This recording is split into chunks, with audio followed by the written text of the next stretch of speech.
दोस्तों आज हम देखेंगे मिथाइल साइनाइड का फार्मूला। मिथाइल साइनाइड का फार्मूला क्या होता है?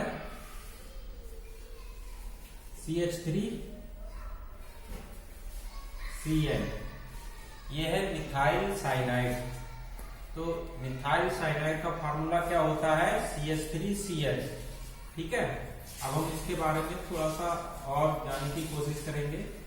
ये देखिए इसमें क्या है, ये क्या है? कार्बन। यहां देखिए कार्बन का कितनी वैलेंसी होती है? 4। ठीक है, और नाइट्रोजन की कितनी वैलेंसी होती है? 3। और हाइड्रोजन की कितनी वैलेंसी होती है? 1। ये देखिए इसको हम ऐसे लिख लेंगे, एक हाइड्रोजन और एक हाइड्रोजन, और ये हो गया एक कार्बन और 1 2 3। ठीक है, ये हो गया नाइट्रोजन। तो इसको हम समझने की कोशिश करेंगे। ये कैसा सिंगल बॉन्ड हो गया, ये सिंगल बॉन्ड कैसे हो गया, ये ट्रिपल बॉन्ड कैसे हो गया।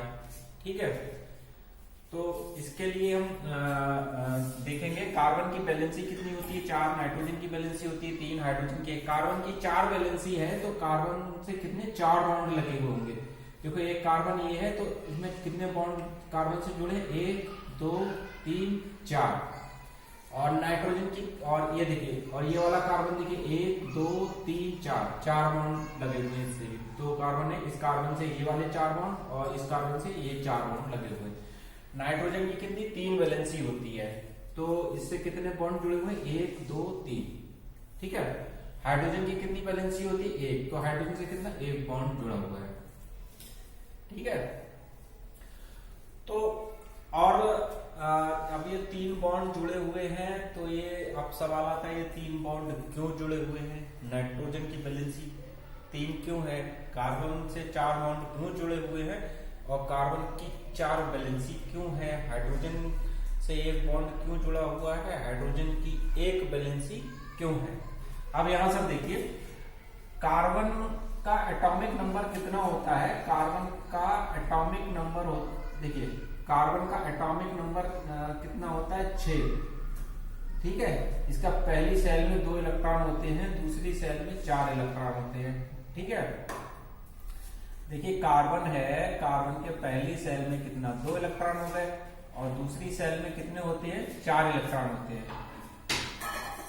ठीक, अब अष्टक नियम के अनुसार क्या रहेगा? कार्बन की बाहर वाली सेल में 8 इलेक्ट्रॉन होने चाहिए। अभी कितने हैं इसके बाहर वाली सेल में? 4 इलेक्ट्रॉन है, और बाहर वाली सेल में होने कितने चाहिए? अष्टक नियम के अनुसार 8 इलेक्ट्रॉन होने चाहिए। और 8 इलेक्ट्रॉन पूरा करने के लिए कार्बन की बाहर वाली सेल में कितने इलेक्ट्रॉनों की आवश्यकता है? तो 4 इलेक्ट्रॉनों की आवश्यकता है। तो अष्टक नियम के अनुसार कार्बन की जो बाहर वाली सेल में 4 इलेक्ट्रॉनों की आवश्यकता है, तो इसलिए इसकी वैलेंसी कितनी होती है? 4 होती है। ठीक है, और इसी तरीके से और इसकी वैलेंसी 4 होती है, और इससे 4 बॉन्ड जुड़े होते हैं, कार्बन से 4 बॉन्ड जुड़े होते हैं। अब देखिए नाइट्रोजन का क्या है? नाइट्रोजन का एटॉमिक नंबर कितना होता है? और जिसका जितना एटॉमिक नंबर होता है उसका उसमें उतने ही इलेक्ट्रॉन होते हैं। जैसे नाइट्रोजन का कितना होगा? देखिए पेरियोडिक टेबल में क्या है, कौन से नंबर पे नाइट्रोजन आएगा? देखिए hydrogen, helium, lithium, beryllium, boron, carbon, nitrogen 7वें नंबर पर आ रहा है। तो इसका एटॉमिक नंबर कितना है? 7 है। इसके पहले वाली सेल में कितने इलेक्ट्रॉन होंगे? 2। दूसरी वाली सेल में कितने होंगे? 5 इलेक्ट्रॉन होंगे। ठीक है, अब ये क्या है? नाइट्रोजन है, तो नाइट्रोजन के पहले वाली सेल में कितने? 2 इलेक्ट्रॉन हो गए। पहली सेल में कितने? 2 इलेक्ट्रॉन हो गए, और दूसरी सेल में कितने इलेक्ट्रॉन हो गए? 5। 1 2 3 4 और 5। अष्टक नियम के अनुसार क्या रहेगा? नाइट्रोजन के बाहर वाली सेल में इलेक्ट्रॉन कितने हैं? 5। अष्टक नियम के अनुसार बाहर वाली सेल में इलेक्ट्रॉन कितने होने चाहिए? 8। तो 8 बाहर वाली सेल में कितने इलेक्ट्रॉन होने चाहिए? 8। तो 8 इलेक्ट्रॉन नाइट्रोजन के बाहर वाली सेल में 8 इलेक्ट्रॉन पूरे करने के लिए कितने इलेक्ट्रॉन की आवश्यकता है? 3। तो 3 इलेक्ट्रॉन की आवश्यकता है, तो इसकी नाइट्रोजन की वैलेंसी कितनी हो गई? 3। ठीक है, 3 वैलेंसी हो गई, इसीलिए इसमें क्या है, 3 बॉन्ड इससे जुड़े रहते हैं। ठीक है, अब हाइड्रोजन पर आ जाते हैं। हाइड्रोजन का क्या है, एटॉमिक नंबर कितना है? 1। इसके बाहर वाली सेल में कितना इलेक्ट्रॉन होगा? 1। ठीक है, ये हाइड्रोजन है, हाइड्रोजन के बाहर वाली सेल में इलेक्ट्रॉन कितना है? 1।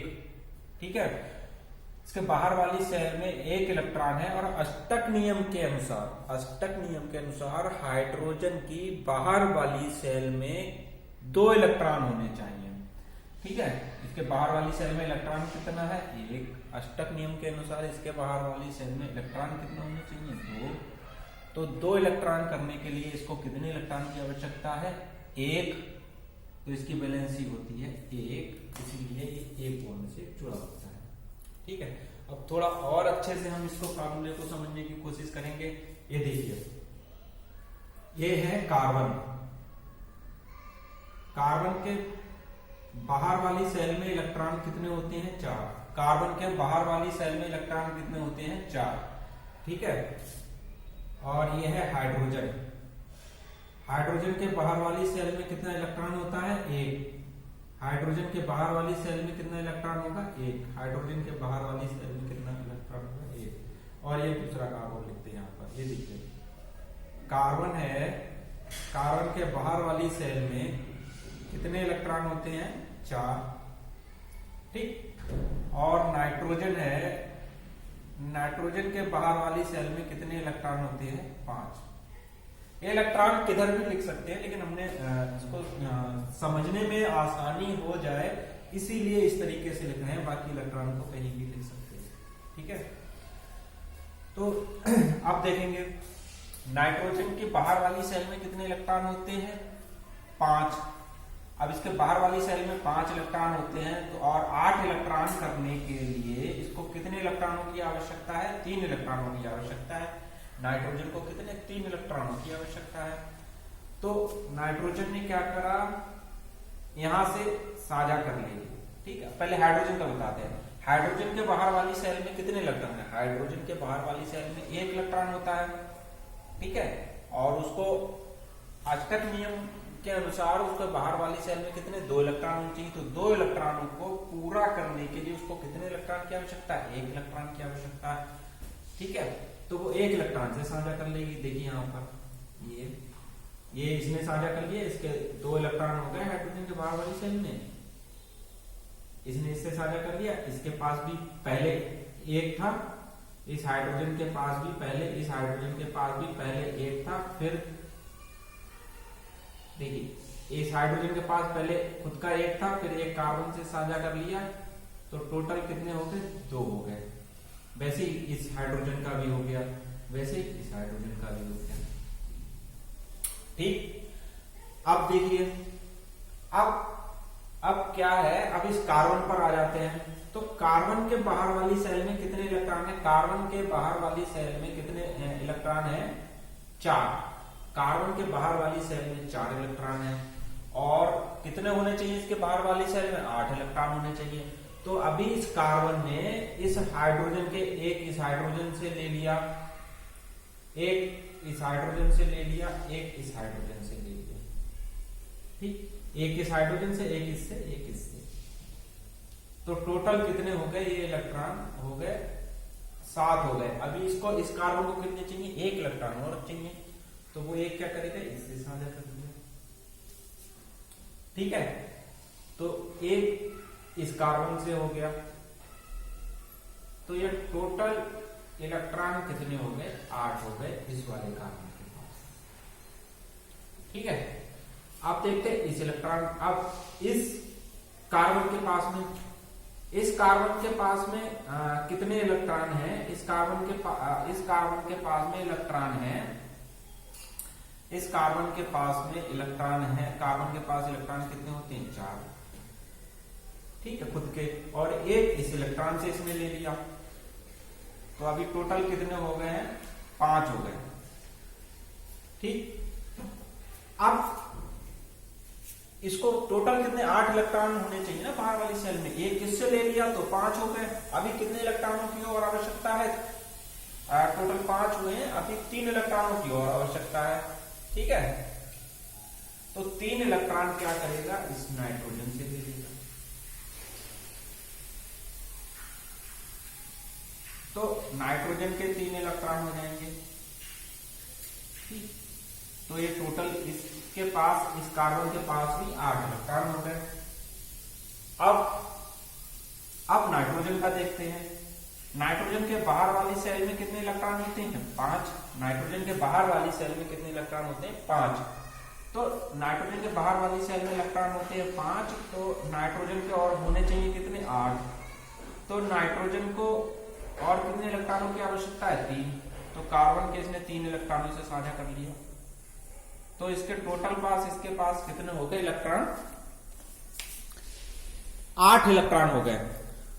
तो यहां से दोस्तों हमको क्या समझ में आता है कि जिसकी जितनी बैलेंसी होती है, जिसकी जितनी बैलेंसी होती है वो उतने बॉन्डों से जुड़ा होता है। ठीक है ना, अगर हम यहाँ पर ये अगर CN की जगह अगर हम यहाँ पर 2 बॉन्ड दिखा देते तो ये कंपाउंड हमारा गलत हो जाता। ये कंपाउंड हमारा क्या है, गलत हो जाता है ये कंपाउंड। तो ये कंपाउंड अगर हमारा गलत हो जाता, और कैसे गलत हो जाता वो यहां से आपको समझना है, क्योंकि ये फिर देखिए इसके पास अगर इस कंडीशन में रहता तो इसका मतलब है नाइट्रोजन के पास अभी 1 इलेक्ट्रॉन की कमी है और इस कार्बन के पास भी 1 इलेक्ट्रॉन की कमी रह जाएगी। इसके पास भी 7 है अभी और इसके पास भी 7 है, और जब हम ऐसे करके पूरा 3 बॉन्ड होंगे तब इसके पास भी 8 इलेक्ट्रॉन होंगे, इसके पास भी 8 इलेक्ट्रॉन होंगे। और अगर ये कंडीशन है तो वहां से भी बैलेंसी से भी जितनी बैलेंसी, मतलब इसका बैलेंसी भी हमको कम लग रहा है, उस हिसाब से बैलेंसी के हिसाब से बॉन्ड भी हमको कम लग रहा है, तो यहाँ पर बॉन्ड लगाना जरूरी है। ठीक है दोस्तों, तो किसी भी कंपाउंड को समझने के लिए पहले तो किसी भी तत्व या परमाणु का हमें एटॉमिक नंबर पता होना चाहिए। एटॉमिक नंबर पता होने के बाद हमें उसका बैलेंसी पता होना चाहिए। नहीं पता है तो हम एटॉमिक नंबर से पता कर लेंगे। बाकी बैलेंस, जिसकी जितनी बैलेंसी होगी वो उतने ही बॉन्डों से जुड़ा होगा। ठीक है दोस्तों, तो मैं आशा करता हूं दोस्तों कि मिथाइल साइनाइड का जो फार्मूला है उसकी बेसिक स्ट्रक्चर आपको समझ में आई होगी। ठीक है दोस्तों, अगर ये मिथाइल साइनाइड का जो बेसिक स्ट्रक्चर समझाने का जो मेरा तरीका है अगर आप लोगों को पसंद आया हो तो कृपया करके मेरा चैनल लाइक और सब्सक्राइब करें। ठीक है दोस्तों, धन्यवाद। मिलते हैं अगले नेक्स्ट वीडियो में। Thank you.